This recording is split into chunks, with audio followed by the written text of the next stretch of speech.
Hey guys, welcome to a new video. Today we are going to be doing the quarterly book tag and looking at my reading stats for the third quarter of 2024. We're in the last quarter of the year, my favorite part of the year. I love the Burr months, but let's see what my reading was like in the last quarter and so far this year. Let's get into it. The first question of the tag: have you found a book that you think might be a 2024 favorite? I have found 3, but the one that I'm mainly going to highlight because I think it's my favorite book this year is Demon Copperhead by Barbara Kingsolver. That book is a gut punch, and that's definitely what I'm always looking for when I'm reading. The characters are all so real and authentic, and you really feel like you're in Demon's head. And then the atmosphere, just showing Appalachia, showing the rural America, what small town life is like, how rough it can be. The book does a great job at depicting that. The writing, oh my gosh, love it. How everybody has screwed Appalachia, the coal mining, big pharma, Hollywood. It's awful of what has been done to that portion of the country and how that portion of the country is viewed. And I think that book does a great job at depicting it. And I always say that from fiction you can learn empathy, and in this book you really will learn empathy for the redneck type, for people who are affected or impacted by the opioid addiction, and you just gain empathy from reading. And I think that is one of the biggest problems in America and maybe the world, but I know America is people lack empathy, and I think if you read fiction you will not lack it anymore. Number 2, any least favorite book of the year? Yeah, I have read a 1-star book, and that was A Botanist's Guide to Parties and Potions. Unlikable main characters. The atmosphere didn't really feel like it was the atmosphere, the time period that the story was set in. It felt Victorian when it wasn't a Victorian book. And those were my main complaints that I can think of. And it was just really outrageous and not for me. I'm not a big mystery person, so that might just be because of personal preferences. Everything with reading is based on personal preference. So again, just my opinion. So if you have similar taste to me, maybe don't pick up that book. Number 3, my most read genre is historical. We will see a graph towards the end of the video of all the genres, but historical has tended to be my favorite genre, so it makes sense it's the one I'm reading the most of. A book that surprised me, Open Throat by Henry Hoke. This is a book told at the perspective of a mountain lion living in the Hollywood Hills under the Hollywood sign, and just seeing the world through the eyes of a mountain lion. I did give this book 5 stars. I thought I would like it, but I didn't expect to love it as much as I did, and I loved that writing style so much. A book that has come out in 2024 that I haven't read yet. I don't put a big pressure on myself to read new releases. I don't really keep up with new releases. Sometimes I see them in videos I watch on social media.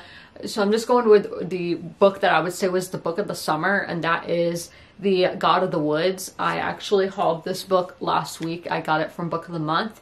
So I do plan to read it at some point, but I'm going to say it probably won't be in 2024, but it is a 2024 release that I would like to get to in the future. Number 6, one goal you made that you're succeeding at.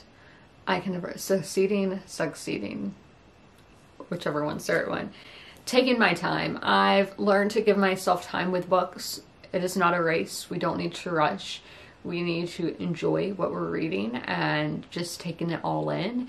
And I will admit, I am kind of in a reading slump right now, but I'm not mad at myself for that. I'm not pressuring myself to get out of it. I would like to get out of it. I would like to be reading good books, but nothing well, I should say great books. I've read good books, but nothing great, nothing that's wowed me. So that's something I'm kind of working on. That kind of leads us into the last question. One goal that you need to focus on. So yes, it would be, yeah, everything I just said, getting out of a reading slump, and then just get into my goal of 126 books.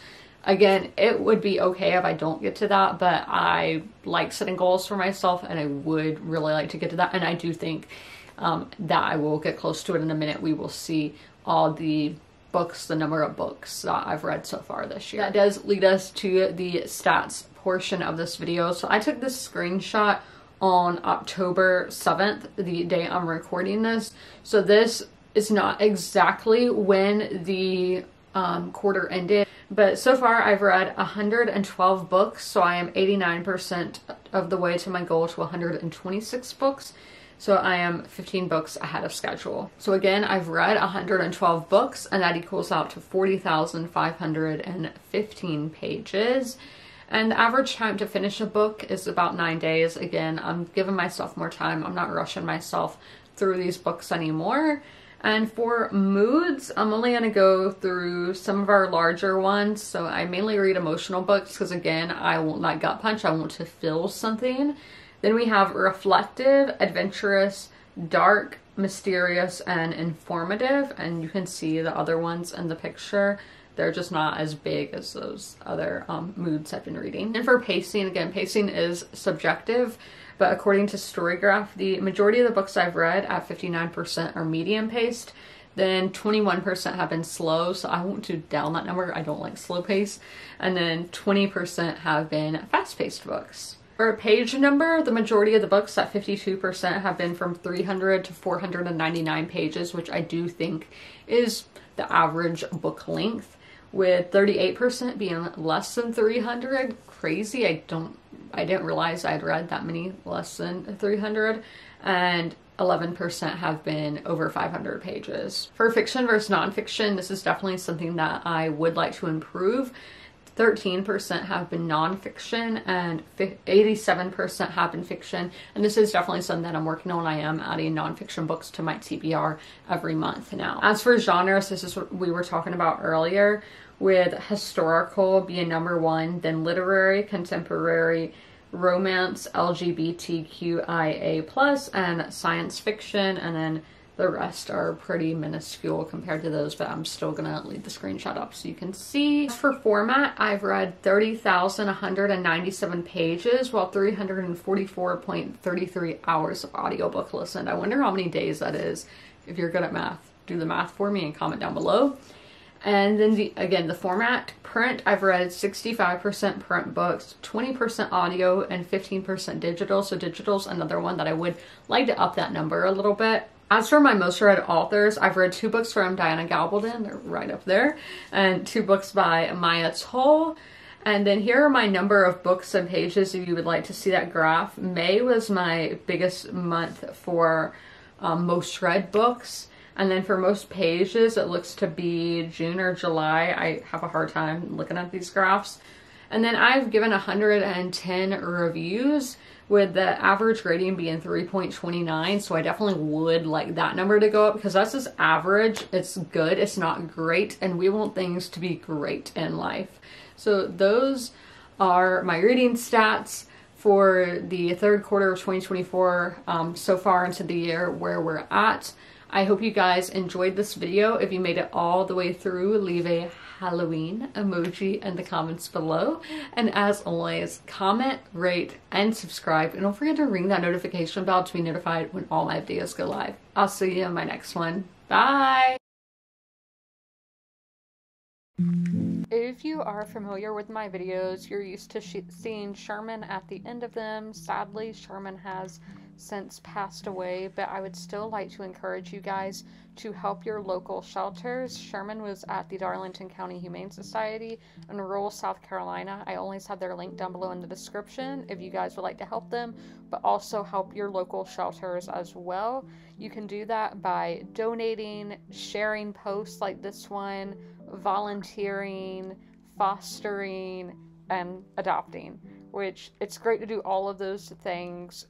Great to help your community, great to help the animals in your community, and I cannot recommend it enough. All of my pets were rescues, they were strays or from animal shelters, and I love them so much, and I know how much love they can give, so knowing these pets at the shelter can equally give that much love, it's amazing. And y'all should totally take part and help out those local animal shelter pets, and please help them.